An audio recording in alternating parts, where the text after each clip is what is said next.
شبیه یک خانه است، خانه‌ای بر فراز سکوهای بلند. تصورمان دور از واقعیت هم نیست. اینجا را واقعا مثل یک خانه ساختند، خانه‌ای ابدی. ای انسان، من کوروش پسر کمبوجی هستم که شاهنشاهی پارس را بنیاد کردم و شاه آسیا بودم. پس به این آرامگاه بر من رشک مبر. آریانوس مورخ یونانی در کتاب لشکرکشی اسکندر میگوید این نوشته بر این خانه حک شده بود، بر آرامگاه پادشاهی که در طول 30 سال پهنه وسیعی از قاره آسیا را به زیر فرمان برد و وسیع‌ترین امپراتوری جهان باستان را شکل داد. کوروش دوم، ملقب به کوروش بزرگ. آرامگاهی بدون نقش و کتیبه، ساده و بی پیرایه، سنگی بر سنگی نهادند تا این مقبره را به ارتفاع 11 متر بالا ببرند. امروز می‌دانیم که آریانوس اشتباه کرده. نوشته‌ای با این مضمون نمی‌توانسته در آرامگاه بنیانگذار هخامنشی باشد، چرا که اصطلاح رشک بردن تنها در آرامگاه‌های یونانی به کار می‌رفته و در ایران دیده نشده. گرچه احتمالاً نوشته‌هایی در این آرامگاه بوده، طبیعی هم هست. مگر میشد هخامنشیان برای مهمترین آرامگاه خود توضیحی ننویسند؟ شاید متنشان نزدیک به چیزی بوده که استرابون تاریخدان یونانی در کتاب جغرافیای خود گفته. اینجا آرامگاه من کوروش شاهنشاه است. دقیقاً نمی‌دانیم کوروش چطور و کجا درگذشت. آیا طبق گفته گزنفون در کاخ خود به مرگ طبیعی مرده یا بنا به نوشته هرودوت در جنگ با ماساژدها در شرق دریای خزر؟ اما می‌دانیم که این مقبره در استان فارس را از آن او دانستند، در دشتی به نام مرغاب که کوروش کاخهای پاسارگاد را در آنجا ساخت. محوطه وسیعی که در گذشته باغی بود بزرگ در دشتی پهناور و حاصلخیز. میگویند احتمالاً کوروش خود فرمان ساخت آرامگاهش را در این محل داده. آرامگاهی که مرمرهای سفید و بزرگش از کوههای شمالی سیوند در 30 کیلومتری جنوب پاسارگاد به اینجا آمدند. تخت سنگ‌هایی که 6 سکو را ساختند تا اتاقی از سنگ رویشان قرار گیرد. تکه‌های بزرگ سنگ تراش خورده و چنان با دقت و ظرافت و بدون استفاده از ملات به هم متصل شدند که هنوز هم پس از گذشت این همه سال گزند آنچنانی به مقبره وارد نشده. گرچه این سنگ‌ها در گذشته با بست‌های فلزی به هم متصل می‌شدند که به بست دمچلچله‌ای معروفند و امروز اثری از آنها نیست. جای سوراخ‌های دزدیده شدنشان هنوز روی بنا مانده.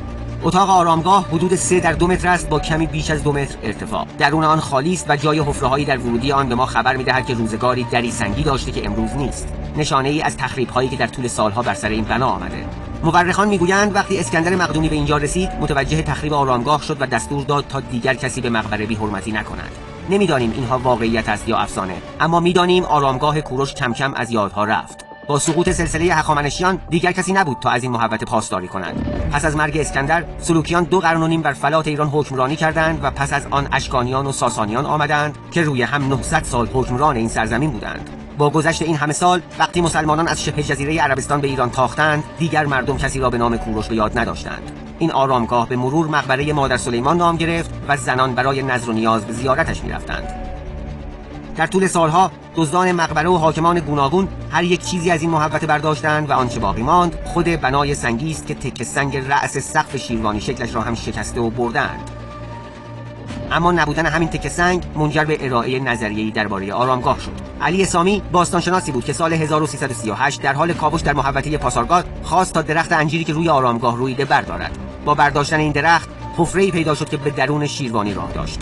سالها قبلش فرصت الدوله شیرازی، نویسنده‌ای که در دوره ناصرالدین شاه به دیدن این آرامگاه آمده بود، با کشیدن این تصویر اینطور حدس زده بود که احتمالاً بالای سقف خالی است و جایگاه تابوت. سقف آن از طرف بیرون شیب بامی است ولی از درون مسطح است. لذا از پشت این سقف مسطح اندرون تا زیر مقعر سقف بیرون خالی است به شکل مثلث و آنجا محل دفن مرده بوده و در زمانهای گذشته پشت بام را سوراخ کرده و سنگ‌هایش را شکستند.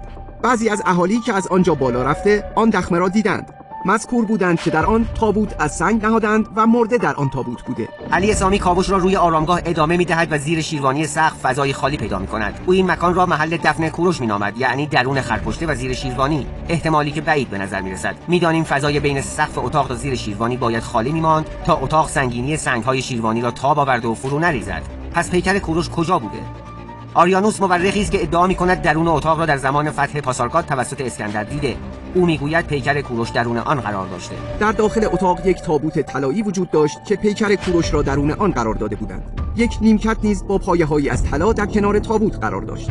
امروز نه تنها اثری از هیچ کدام اینها نیست، بلکه محرابی اسلامی هم درون اتاق حک شده. چرا؟ بهتر است اولین بازسازی اشتباه را از آرامگاه کوروش ببینیم. این بازسازی مقبره کوروش را درون تالاری ستوندار نشان می‌دهد. سری به عکس‌های قدیمی بزنیم و بفهمیم چرا این بازسازی اشتباه است.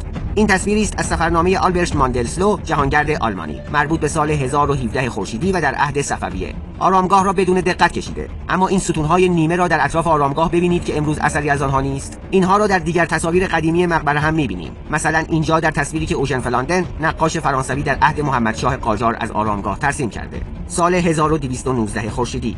حدود 30 سال قبل از این نقاشی این تصویر را داریم که جیمز موری، دیپلمات بریتانیایی، در عهد فتحعلی‌شاه قاجار آن را کشیده. اینجا ستون‌ها را به همراه سنگ‌های پراکنده می‌بینیم با پلکانی در جلوی آرامگاه. این هم عکسی از دیوید استروناخ، باستانشناس اسکاتلندی که در دهه 40 از آرامگاه گرفته و همینطور عکس‌های دیگر تا روزی که دیگر اثری از این ستون‌ها نیست. تمام این ستون‌ها و دیوارها سال 1350 توسط گروه باستانشناسی ایتالیایی از کنار آرامگاه جمع شد. چرا؟ چون این ستون‌ها در اصل متعلق به کاخ‌های پاسارگاد بوده و بعدها در دوره حکمرانی اتابکان در فارس دور تا دور آرامگاه جای گرفتند. آنها آرامگاه کوروش را که گمان می‌کردند مقبره حضرت سلیمان است، تبدیل به مسجد کرده و آن را مقدس می‌دانستند و درون اتاق آن محرابی تراشیدند.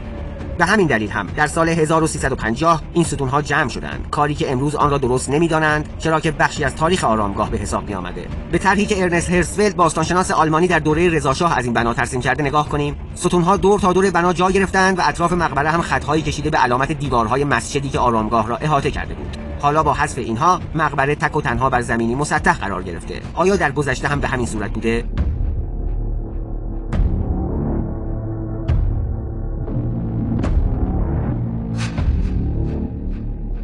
میدانیم که پاسارگاد باغی بوده زیبا، باغی که گرچه امروز نیست اما تقریبا فهمیده ایم به چه صورت بوده. باغی بزرگ که کاخها درون آن قرار داشتند و آرامگاه کوروش هم در کنار درختان ساخته شده بود. جایی که تا پایان هخامنشیان همچنان مهم و مقدس ماند و بعد از یادها رفت تا حدود سال 1190 خورشیدی، یعنی دوره فتحعلی‌شاه قاجار، که پژوهشگران و باستانشناسان دوباره به هویتش پی بردند. از آن زمان تا امروز این مقبره به یکی از مهمترین آثار باستانی جهان تبدیل شده.